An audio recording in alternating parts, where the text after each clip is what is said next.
Hello दोस्तों, रोशनी education point में आप सभी का स्वागत है। दोस्तों, हम लोग डीएलएड फोर्थ सेमेस्टर का तृतीय प्रश्न पत्र देख रहे हैं, जिसमें विज्ञान है तृतीय प्रश्न पत्र। तो 84 नंबर तक का अति लघु प्रश्न हम लोग देख चुके हैं। आज की वीडियो में हम लोग 85 नंबर से देखेंगे। तो 85वां प्रश्न है, विद्युत ऋणात्मकता को परिभाषित कीजिए। विद्युत ऋणात्मकता किसी परमाणु का एक रासायनिक गुण है जो दर्शाता है कि वह परमाणु किसी सहसंयोजी आबंध में इलेक्ट्रॉनों को आकर्षित करने में कितना सक्षम है।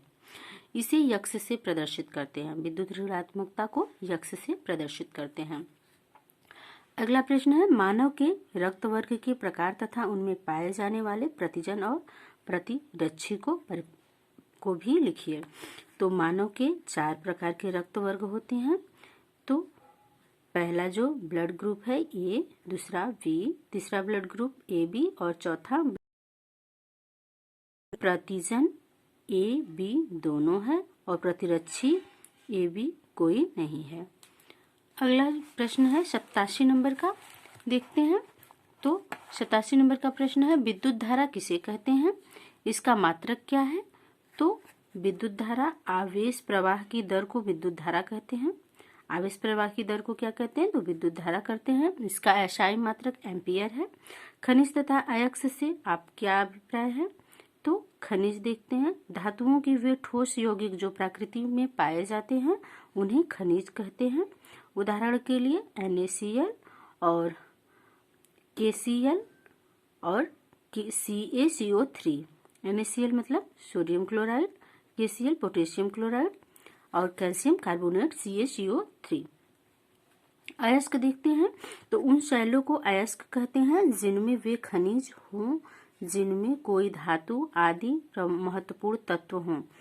अयस्कों को खनन करके बाहर लाया जाता है, फिर उनका शुद्धिकरण करके महत्वपूर्ण तत्व लिए जाते हैं। उदाहरण के लिए बॉक्साइट, सिल्वर और कोडम, ये सब क्या है, तो अयस्क हैं।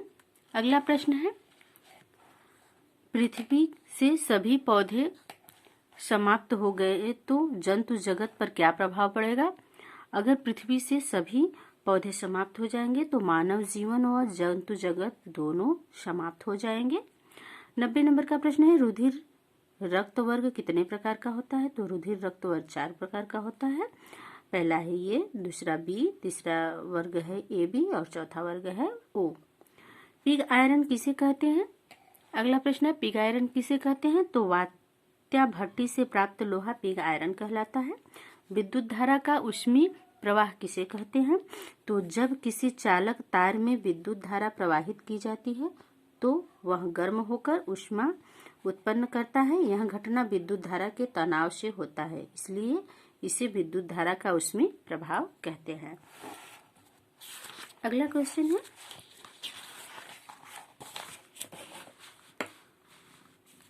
एक 109 नंबर का, खनिज एवं धातु से आप क्या समझते हैं। तो 109 आएगा 93 नंबर का, 93 नंबर का, योग्यतम की उत्तरजीविता का मत किस वैज्ञानिक ने दिया था। तो चार्ल्स डार्विन ने दिया था। थैलेसीमिया रोग के क्या लक्षण हैं। तो सूखता चेहरा, लगातार बीमार रहना, वजन न बढ़ना, इस तरह के कई लक्षण बच्चों में दिखाई देने पर थैलेसीमिया रोग होता है। अगला है, खाद्य श्रृंखला क्या है। तो खाद्य श्रृंखला वह श्रृंखला है जिनमें सभी जीव एक दूसरे पर भोजन के लिए निर्भर होते हैं। इसमें एक जीव दूसरे जीव से अपना भोजन प्राप्त करता है, जिसे हम खाद्य श्रृंखला कहते हैं।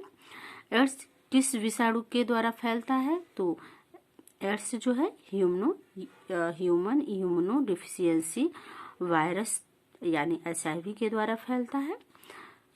97 नंबर का प्रश्न है, प्राथमिक उपचार किसे कहते हैं। तो किसी व्यक्ति के चोट लगने पर या किसी रोगी की तबीयत बिगड़ने पर अप्रशिक्षित व्यक्ति द्वारा सीमित एवं त्वरित किया गया उपचार क्या कहलाता है। तो प्राथमिक उपचार कहलाता है। अयस्क से आप क्या समझते हैं। तो वे खनिज पदार्थ जिनमें धातुओं का सरलता से निष्कर्षण किया जा सके, अयस्क कहलाता है। मतलब वे खनिज पदार्थ हैं जिनमें धातुओं का सरलता से निष्कर्षण किया जा सके, उसे हम अयस्क कहते हैं। रुधिर कणिकाएं कितने प्रकार की होती हैं? उनके नाम तथा किसी एक रुधिर कणिका के कार्य लिखिए। तो रुधिर कणिकाएं निम्न प्रकार की होती हैं, जिनमें है लाल रुधिर कणिका, श्वेत रुधिर कणिका और रुधिर प्लेटलेट्स या थ्रोम्बोसाइट। दोस्तों, ये 3 प्रकार के रुधिर कणिकाएं होती हैं, जिसमें ये जो रुधिर प्लेटलेट्स है रक्त को थक्का जमने में मदद करता है। 100 नंबर का प्रश्न है, समजात अंग किसे कहते हैं? उदाहरण सहित स्पष्ट कीजिए। तो वे अंग जो संरचना में तो समान होते हैं परंतु कार्य से भिन्न होते हैं, उन्हें हम समजात अंग कहते हैं या समजात अंग कहलाते हैं। जैसे चमगादड़ के पंख, घोड़े की टांग, बिल्ली का पंजा की मौलिक रचना समान होती है, भ्रवणिकीय विकास भी समान होता है, परंतु सभी कार्य अलग अलग होता है। इसलिए इनके जो है चमगादड़ के पंख, घोड़े की टांग, बिल्ली के पंजा, इन सभी को हम समजात अंग कहते हैं। किसी परिपथ में 5 एम्पीयर की धारा 1 घंटे के लिए प्रवाहित की जाती है। आवेश की मात्रा की गणना कीजिए। तो आवेश की मात्रा का गणना ज्ञात करने के लिए I बराबर Q/T और Q बराबर I × T होता है। यहाँ पे I जो है वो 5 है तथा T का मान कितना है? 3600 है। तो बराबर हो जाएगा 5 × 3600 यानी 1 × सेक, और Q बराबर I × T, तो Q बराबर हो जाएगा पूरा 18,000 C। इस तरह से अगला प्रश्न देखते हैं 102 नंबर का। विद्युत धारा अदिश राशि है, स्पष्ट कीजिए। तो आवेशित कणों के प्रवाह की दिशा से परिभाषित होती है, इसलिए यह अदिश राशि कहलाती है। विद्युत धारा एक अदिश राशि है। HIV पॉजिटिव व्यक्तियों का पता लगाने के लिए किस परीक्षण को कराया जाता है? तो HIV वायरल लोड टेस्ट कराया जाता है। अगला है प्राथमिक उपचार के किन्हीं 2 उद्देश्य को लिखिए। तो प्राथमिक उपचार संक्रमण होने की संभावना को कम करने में मदद करता है। दूसरा है मामूली कट या घाव की उचित देखभाल करने की स्थिति में खराब होने से बचाता है। चुंबकीय क्षेत्र क्या है? अगला प्रश्न है।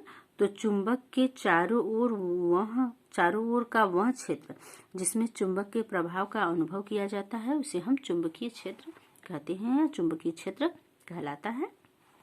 106 नंबर का प्रश्न है, आवेश का मात्रक क्या है? तो एकांक आवेश किसे कहते हैं? तो आवेश का मात्रक कूलाम है। एकांक आवेश 1 कूलाम आवेश वह आवेश है जो अपने से 1 मीटर की दूरी पर निर्वात में रखे अपने बराबर के समान आवेश का 9.0 × 10⁹ न्यूटन के बल से प्रतिकर्ष होता है या प्रतिकर्ष करता है, उसे हम आवेश कहते हैं, एकांक आवेश। 107 नंबर का प्रश्न है, ओम के नियम को परिभाषित कीजिए तथा प्रतिरोध व विद्युत में संबंध लिखिए। तो प्रतिरोध R के साथ भी विभवांतर का स्रोत लगाने पर उसमें विद्युत धारा I प्रवाहित होती है। ये तीनों राशियां ओम के नियम का पालन करती हैं, अर्थात V बराबर I R। यहाँ पर भी विभवांतर है, I प्रतिरोध या एम्पियर है और R प्रतिरोध है, I एम्पियर है विद्युत धारा। 108 नंबर का प्रश्न है, आवर्त तथा वर्ग से आप क्या समझते हैं? तो आवर्त देखते हैं। तत्वों के परमाणु भार के वृद्धि क्रम में क्रमबद्ध करने पर क्षैतिज कतारें प्राप्त होती हैं, जिन्हें आवर्त कहते हैं। वर्ग देखें तो आवर्त नियम के अनुसार तत्वों को परमाणु भार में वृद्धि क्रम में क्षैतिज कतारों में सजाने पर समान गुण वाले तत्व एक ही ऊर्ध्वाधर कॉलम में उपस्थित रहते हैं, इन्हें हम वर्ग कहते हैं। तो यहाँ वर्ग और आवर्त की परिभाषा है। अगला देखते हैं, खनिज एवं धातु से आप क्या समझते हैं?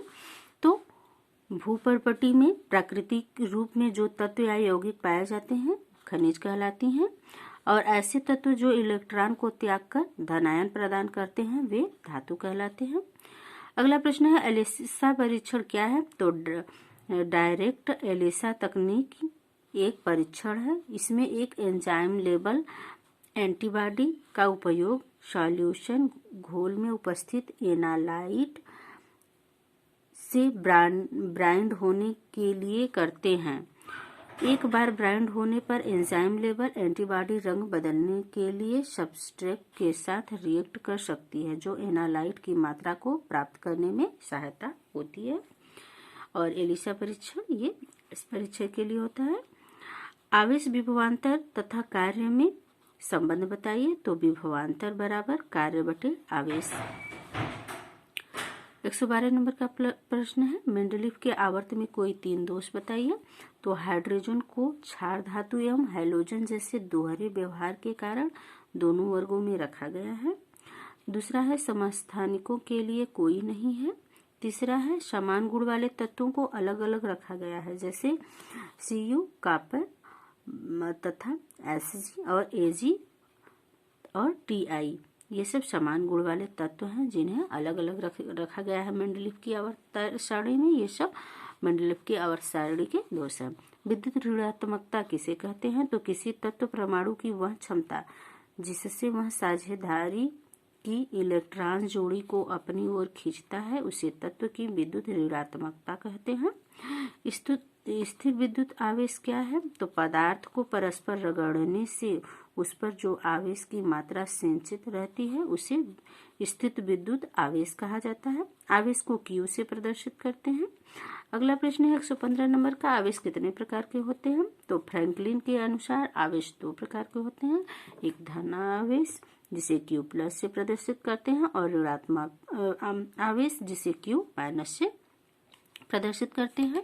अगला प्रश्न है, आवेश के आकर्षण तथा प्रतिकर्षण से आप क्या समझते हैं?